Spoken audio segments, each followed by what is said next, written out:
ফারুক রাদিয়াল্লাহু আনহু সৈন্যবাহিনী প্রেরণ করলেন রোম সম্রাটের বিরুদ্ধে।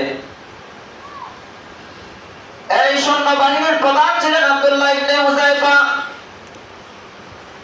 যখন তারা রোম সম্রাটের বিরুদ্ধে গেলেন, যাওয়ার পরে হযরত আব্দুল্লাহ ইবনে হুযায়ফা রাদিয়াল্লাহু আনহু সহ সবাই রোম সম্রাটের বাহিনীর কাছে গ্রেফতার হলেন। গ্রেফতার হওয়ার পর আল্লাহ নবীর সাহাবী হযরত আব্দুল্লাহ ইবনে হুযায়ফা রাদিয়াল্লাহু আনহুকে রোম সম্রাটের সামনে আনা হলো। এনে হযরত আব্দুল্লাহ ইবনে হুযায়ফা রাদিয়াল্লাহু আনহুকে রোম সম্রাট বলতেছে, ও আব্দুল্লাহ ইবনে হুযায়ফা, আমি তোমাকে একটা প্রস্তাব দিতেছি, যদি তুমি মুহাম্মাদের ধর্ম ইসলাম ধর্ম ত্যাগ করে তুমি খ্রিস্টান হয়ে যাও, তাহলে আমি আমার রাজত্বের অর্ধেক তোমার নামে লিখে দেব। রোম সম্রাট বলতেছে কি, যদি তুমি ইসলাম ধর্ম ছেড়ে খ্রিস্টান ধর্ম গ্রহণ করো, তাহলে আমার যে রাজ্য আছে রাজত্বের অর্ধেক তোমার নামে লিখে দেব। আল্লাহর নবীর সাহাবী হযরত আব্দুল্লাহ ইবনে হুযায়ফা জবাব দিতেছেন, ও রোম সম্রাট, তুমি তোমার রাজত্ব কেন, যদি সারা পৃথিবীর রাজত্ব আমার এক হাতে দাও, আর এক হাতে চন্দ্র সূর্য দাও, তবু আমার ইসলাম আমি ত্যাগ করতে পারবো না। সুবহানাল্লাহ। এবার রোম সম্রাট বলতেছে, ও আব্দুল্লাহ ইবনে হুযায়ফা, আরেকটা প্রস্তাব দেই, যদি তুমি গ্রহণ করো তাহলে তোমার জন্য অনেক ভালো হবে।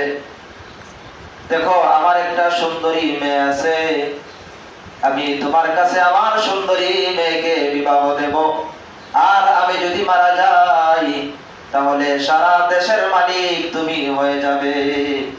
হযরত আব্দুল্লাহ ইবনে হুযায়ফা রাদিয়াল্লাহু আনহু বলেন, সম্ভব না, আমি আমার ঈমান ছাড়তে পারবো না।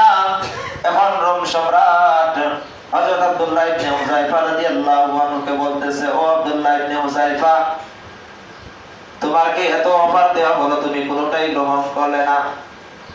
এবার সৈন্যবাহিনীকে বলতেছে, আব্দুল্লাহ ইবনে হুযায়ফাকে ফাঁসির কাস্টে ঝুলিয়ে দাও, এরপর তাকে তীর নিক্ষেপ করে হত্যা করো। কিন্তু আব্দুল্লাহ ইবনে হুযায়ফা ঈমানের উপর এত অটল অবিচল ছিলেন, যখন তাকে ফাঁসির কাস্টে ঝুলানো হলো তার মধ্যে কোনো ভয় নাই, সে মুস্কি মুস্কি হাসতেছে। রোম সম্রাট বলতেছে, এত বড় মানুষ, এত আজীব মানুষ তো আমি জীবনে কখনো দেখি নাই, মৃত্যুর সামনে দাঁড়াইয়া ও হাসে, এটা কেমন মানুষ?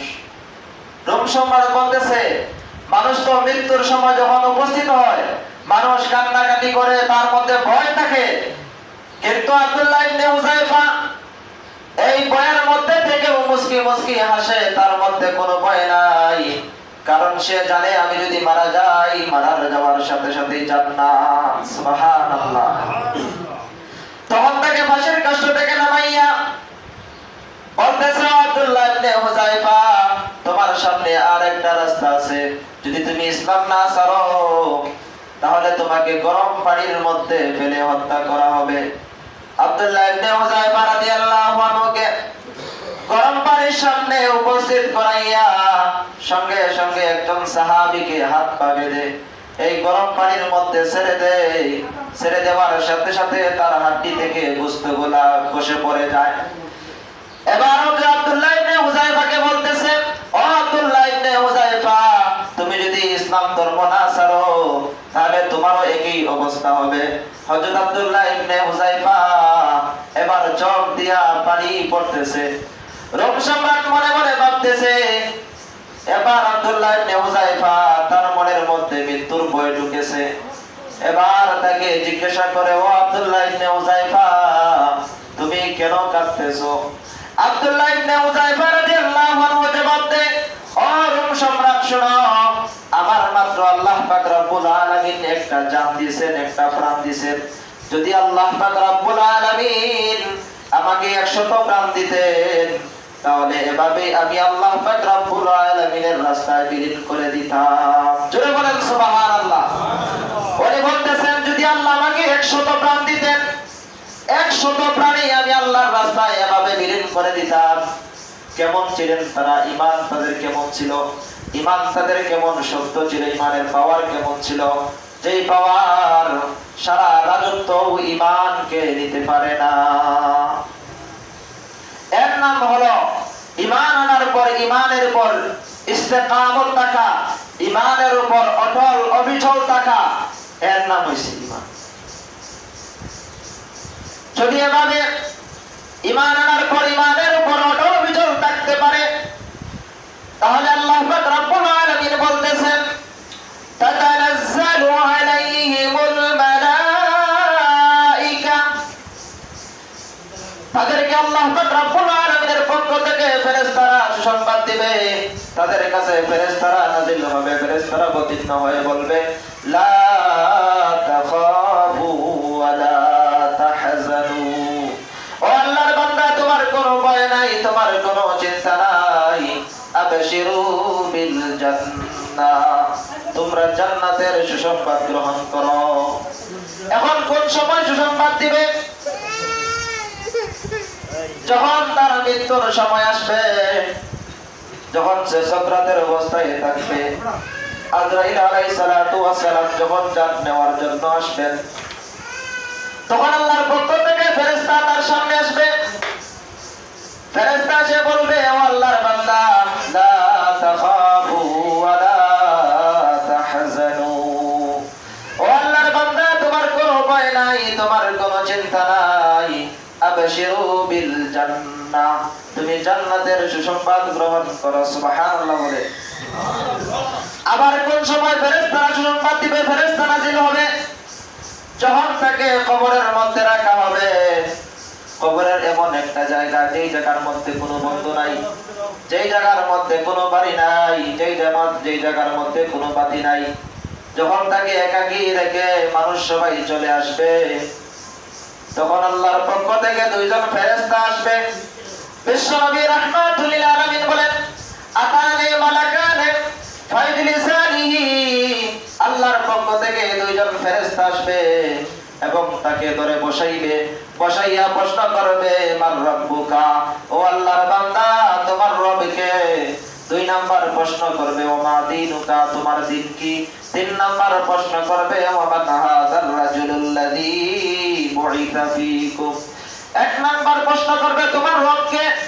যদি সে মুসলমান থাকে, ঈমানের উপর অটল অবিচল থাকে, সে জবাব দিবে, রাব্বি আল্লাহ, আমার রব হলেন আল্লাহ। 2 নাম্বার প্রশ্ন, মা দীনুকা, যদি সে দুনিয়ার মধ্যে ইমানদার থাকে, নামাজি থাকে, মুত্তাকি পরহেজগার থাকে, সে জবাব দিবে, দীনিয়াল ইসলাম, আমার ধর্ম হলো ইসলাম। 3 নাম্বার প্রশ্ন, ওয়া মান হাযার রাজুলুল্লাযী বুইসা ফীকুম, বিশ্বনবী রাহমাতুল লিল আলামিনের চেহারা দেখাইয়া প্রশ্ন করবে, ও আল্লাহর বান্দা এই ব্যক্তিকে চিনোনি? এই ব্যক্তিকে? যদি সে সঠিক ইমানদার হয়, সে জবাব দিবে, হুয়া নাবিয়ুনা হুয়া মুহাম্মাদুর রাসূলুল্লাহ, তিনি হলেন আমাদের নবী মুহাম্মাদুর রাসূলুল্লাহ সাল্লাল্লাহু আলাইহি ওয়াসাল্লাম। যখন সে সঠিক উত্তর দিয়া দিবে, আল্লাহ পাক রব্বুল আলামিনের পক্ষ থেকে ঘোষণা হবে, আন সাদাকা আব্দি, আমার বান্দা সত্য বলেছে। এরপর আল্লাহ পাক রব্বুল আলামিন ফেরেশতাদেরকে ঘোষণা দিবেন, আলবিসুহু মিনাল জান্নাহ ওয়া আলবিসুহু মিনাল জান্নাহ ওয়া আফরিশুহু মিনাল জান্নাহ ওয়াফতাহু লাহু বাবান ইলাল জান্নাহ। আল্লাহ বলবেন, ও ফেরেশতারা, তাকে জান্নাতের পোশাক পরাইয়া দাও এবং তার কবরের মধ্যে জান্নাতের বিছানা বিছাইয়া দাও এবং তার কবরটাকে জান্নাতের সাথে সংযুক্ত করে দাও। সুবহানাল্লাহ। এখন যদি সঠিক উত্তর না দিতে পারে, আল্লাহ পাক রব্বুল আলামিন ঘোষণা দিবেন, ও ফেরেশতারা, তার কবরের মধ্যে জাহান্নামের বিছানা বিছাইয়া দাও এবং তার পরনের মধ্যে জাহান্নামের কাপড় লাগাইয়া দাও এবং তার কবরটাকে জাহান্নামের সাথে সংযুক্ত করে দাও। এই 3 জায়গার মধ্যে আরেকটা জায়গা হলো যখন হাসরের ময়দান, ফেরেশতারা 3 জায়গার মধ্যে সুসংবাদ দিবে। হাসরের ময়দান এমন একটা ময়দান, যে জায়গার মধ্যে আল্লাহ পাক রব্বুল আলামিন এখন বর্তমানে 9 কোটি 500 মাইল দূরে এই আমাদের যে সূর্য আছে, সূর্য, এই সূর্যকে আল্লাহ পাক রব্বুল আলামিন হাসরের ময়দানে মাত্র মাথার আধা হাত উপরের মধ্যে স্থাপন করবেন। এই কঠিন অবস্থার মধ্যে কোন মানুষ তার গামের মধ্যে সাঁতার কাটবে, আবার কোন মানুষ তার গামের মধ্যে গলা পানি হবে, কোমর পানি হবে, হাঁটু পানি হবে, যার যার আমল অনুযায়ী। এই সময় আল্লাহ পাক রব্বুল আলামিন ফেরেশতা পাঠাইয়া বলবেন, লা তাখাফু ওয়া লা